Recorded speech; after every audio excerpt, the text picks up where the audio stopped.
Good afternoon. My name is Shweta, and I'm going to be your examiner for today. Can you tell me your full name, please? Hi, good afternoon. I'm Mercy Doris Fernandez. And what shall I call you? You can call me Mercy. Okay, Mercy. Can you tell me where you're from? I'm from Tanjung Malim, Perak, and I am a Malaysian. Okay. And Mercy, now we're going to talk about your childhood. And did you enjoy your childhood? Yes, I did enjoy my childhood, and I feel if I had a chance, I would like to go back to my childhood because at that time things were much more calm Mm. and easy, and I realized there were a lot of people surrounding me there to protect me or whom I can actually depend on. Mm-hmm. For an example, my grandparents, and I grew up with my aunties and uncles. And when now I have to move away from a small town and come here and study in the city, I think I should be very independent, and Mm. that makes me miss home a lot and also my childhood sometimes. Yes. Yeah. And did you have a lot of friends when you were a child? I am not such an extrovert person Yes. to really have so many friends, so like to have the whole class close to me. But I did have very few friends who are very close to me even till now, like primary school friends whom I keep up with. And we grew up like almost in the same town or in the same village, so we spent time attending tuition and going out doing small meeting up in the fields playing and all that. So yeah, a few nice good friends whom I have till today. Very good. Do you think it is better for children to grow up in the city or in the countryside?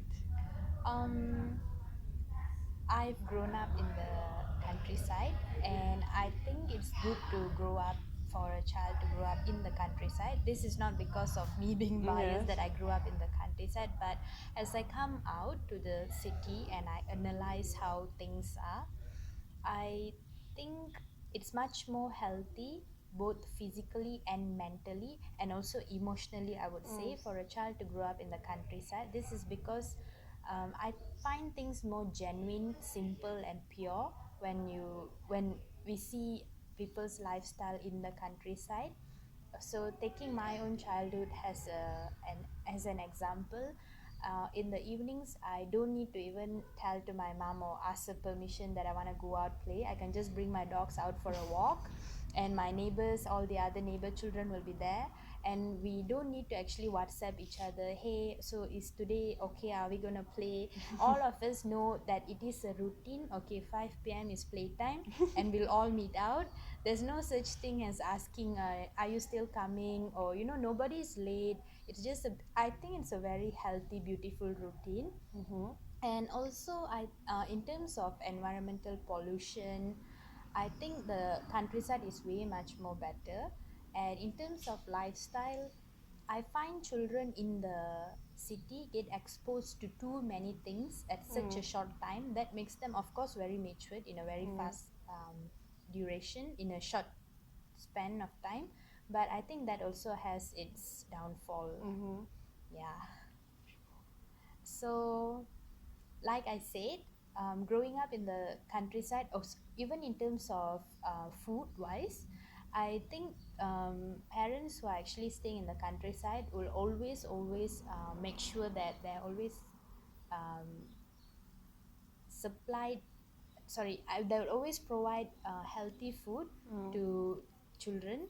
And in the town side, you can always see children in the fast food stalls, or parents just buying from any shop, not just fast food, any Mm. restaurants, and going home.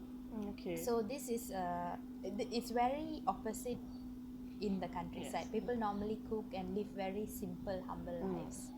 Okay, good. Now we shall move to part two. Okay. I'm going to give you a topic and you have to talk about it for 1 to 2 minutes, and you have 1 minute to jot down anything you think about this topic. And your topic is about family. All right.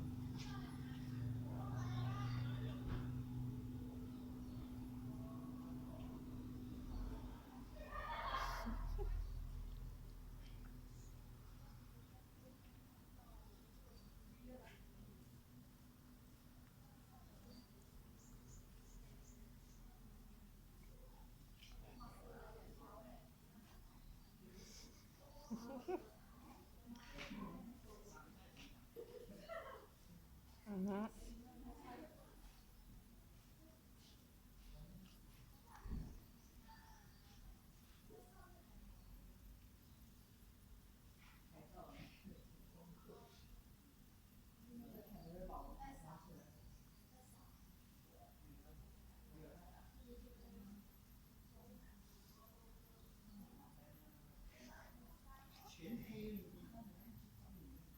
Okay, you missed out. All right. So, um, a family member whom I can actually get along very well is my mom. Um, my family is really very close and family oriented, so we can get along with each other very well. But I find my mom even more special because I think just because she's my mom, she's the person whom I trust most in this whole world, and she's the first to know anything, any achievement, any success, any failure, and even any secrets. Till now, I know I'm already an adult, but it's always her. She knows everything first. So, speaking about my mom is actually a teacher, and she's 53 years old. She has taught me and all my siblings since small, and she made sure we weren't really naughty in school because she was in secondary high school, so we couldn't do stuff which y'all did. And my mom is a very motherly person, not only to us, like to me and my siblings, but because she's a teacher, she's not only strict and stern, but she's also very motherly. And I see her doing a lot to help students, underprivileged students, or students from problematic backgrounds. Like she always tells us to give our books, to donate our clothes, and even she put in some extra effort to make sure students of a school do not actually suffer, like if they don't have cash to buy books, or that uniform that. So I do look up on my mom a lot because she's a person who gives a lot of priority to education. I still remember even during holidays, even if we don't have school, my mom will make sure we early morning when we get up, we at least sit and study for at least 1 to 2 hours. No matter how small we are, she makes sure that we do that, and she always instill the habit of reading in me and my siblings. So what my mom and I do is a lot of cooking, a lot of cleaning when it comes to occasions. But one thing I really like to highlight is my mom and I, we share a lot among each other. Like I said, she's the person who knows everything that happens to me. So I I normally I share with her all my problems, and I don't expect her to do anything. I don't expect, even sometimes I just want her to know what's happening. I just want to pour it out to her, and it's okay if she don't know what actually what terms am I using or Yeah. whatever when it comes to my veterinary stuff. But I just want to point out to her, and then I'm good, I'm okay. And it's also the same with her. She's very comfortable sharing stuff with me, and I always make sure whenever she wants to say something, I'll be always there for her to listen, for her to speak out or spill out. That's very sweet. Yeah. So we have been talking about a family member that you're close to, and now I would like to discuss one or two general questions related to this. Okay, is family important in your country? um I think it is very important. Not only we grew up, not only family affects how a child grows up and all that, but I also think um, looking at the larger scale, family background actually influences a child's success or failure, achievements, and the child's dreams and what the child want to do, and this will actually affect the country. So to me, it's a very important thing, and I think personally, people are giving a very high importance to family life here in my country. Okay. And how has the size of family changed in the last few decades?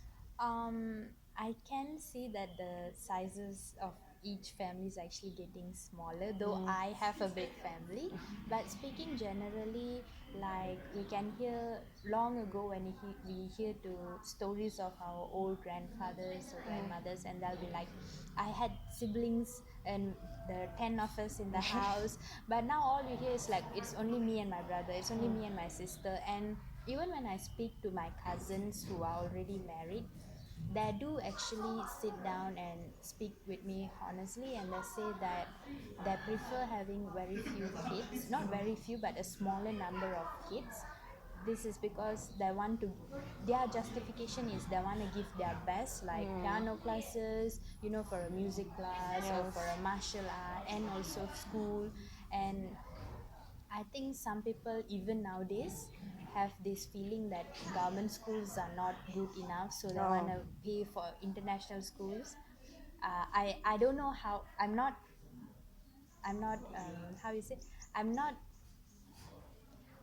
I'm not against this. I'm Yes. just saying what people say. Okay. So they want to spend more on international schools and all that. So you can't be having 10 children and sending them all to Yeah, international it school. is Yeah. understandable. So based on my observation and analysis, I do see that the family sizes are actually getting smaller.